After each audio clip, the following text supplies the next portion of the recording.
Hey guys, how's it going? Today we're going to talk about a movie that I'll admit I was a little hard on. G.I. Joe Retaliation. It comes in a 2-pack that I found at Walmart for like $4.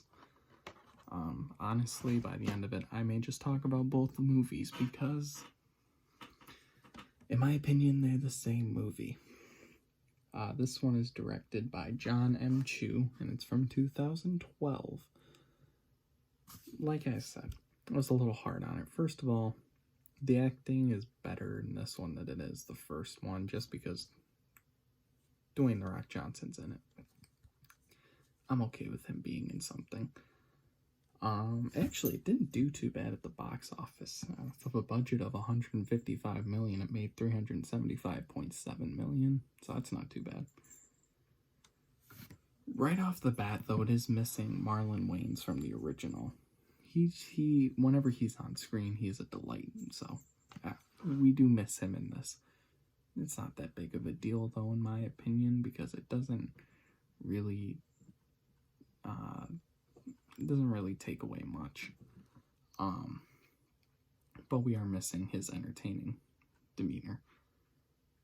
There's also a weird side plot between Storm Shadow and Snake Eyes that gets kind of thrown in, and then it supposedly ties up to the end of the movie. I don't see it, but that's just me. When I said I was originally going to do this was one of the first few movies I was going to review. So I reviewed the first one, put in the second one the day after, and was starting to watch it. I made it 30 minutes into it and turned it off. When I decided to do it for Bad Movie Week, I was like, you know what? You gotta make it past that 30 minutes. It's worth it, to be perfectly honest with you. So I don't know, maybe I was just having a rough day. Who knows? My opinion of it has changed. While I don't think it's mind-blowing, but I think it's good enough. I think it's what we got. It's what we're gonna hold on to. I don't see them ever making another G.I. Joe movie, to be perfectly honest with you. So like I said, it's not a bad movie. I actually think it's better than the first one from an action standpoint. From the story standpoint, I don't know what the villain's plan is. It's weird.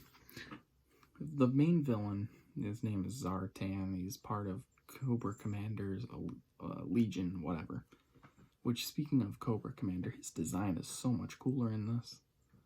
But anyway, he takes over the likeness of the president, and then convinces them to all the countries of the world to destroy their nukes, and then uses something Cobra came up with called a Zeus satellite to blow up London. So do you want world peace? Are you trying to cause World War III? I have no idea. But the first film's plot centered around acidic bombs that melted the Eiffel Tower down to nothing. So, hey, who am I to judge? This one's redeemable, and like I said, I have kind of the same feelings for this one and that one. They're mediocre films, run-of-the-mill. What are you going to do about them? They exist. Can't do anything about it. And it's not like they're that bad, to be honest with you. I actually rather like the first one. I think I like this one more, though. Only by a little bit. It is a redeemable movie, though, from an acting standpoint. The story is just weird. And ironically, both movies are going to get a 6 out of 10 from me. Like I said. Mediocre movies. Nothing really that bad about it. If you're bored, give them a watch. Like I said, $4 at Walmart for both movies. Plus, Bruce Willis and Dwayne Johnson and Channing Tatum are in the second film.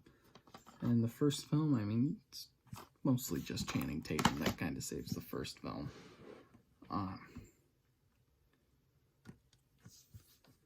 So, that's just kind of my quick thoughts on them.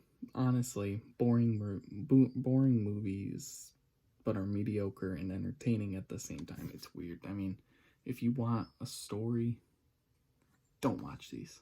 Watch any other military action movie.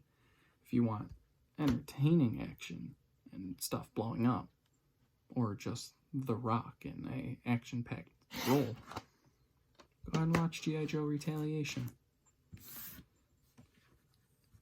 Let's see, tonight on Instagram we're going to have Hercules, the Disney animated movie, and that'll be tomorrow's video. Speaking of, so for the next week we're going to just have some random reviews. I think Scary Stories to Tell in the Dark is one of them that came out last year. I've never seen that. What else? And one I haven't seen either, Ford versus Ferrari. I'm excited about that one. I'm also doing Happy Death Day to You, which I've already previously reviewed the first one on Instagram, but I'm going to do a video on the first one before I do a video on the second one, just so there's no confusion there. I'm also doing TMNT, the 2007 animated movie. I might hold off on doing a video for that until I do the rest of the Teenage Mutant Ninja Turtle movies videos, just to kind of do it all then. I'm also coming up with some ideas for top 10 lists to do, like top 10 movies you should watch with your family, top 10 Disney movies, top 10 horror movies, top 10 sci-fi action. So you can look forward to those. Those ones I'm actually super excited to make. Especially the one top 10 movies to watch with your family. I don't know, something about that just makes me excited, because I'm gonna go through everything that I own and kind of pull what would be deemed child friendly but still entertaining. And then I might do ones you can watch with your wife or husband or whatever, you know, something like that. If you have any ideas, let me know in the comments section. I'm also going to be ranking the Lego movies and the Star Wars movies, which have all been done on my Instagram. So if you like rankings, or at least the ones I've already done for Terminator and all the movies from 2020 that I've seen and may have only seen because we all see the way 2020 is going. So if you liked my rankings on those, you can look forward to those. Those will probably just be on Instagram, and then later on I'll move them to YouTube and do it that way. I've also set up some new props for the background. I set up the Raider ATST from The Mandalorian, and then the Sanctum Sanctorum from Infinity War. I don't actually have a G.I. Joe prop, so I couldn't put anything in here. I don't have anything from like Disney related, except for some Lego Disney minifigures from like a year ago. So I do have the Hercules and Hades ones. If they'll look right in the camera, I'll have those up just to have some more little extra things to look at, but I don't know if I'm going to be able to get them up high enough to see. They're only like that big, so who knows. Yeah, just to kind of nail the point home, watch these if you're bored.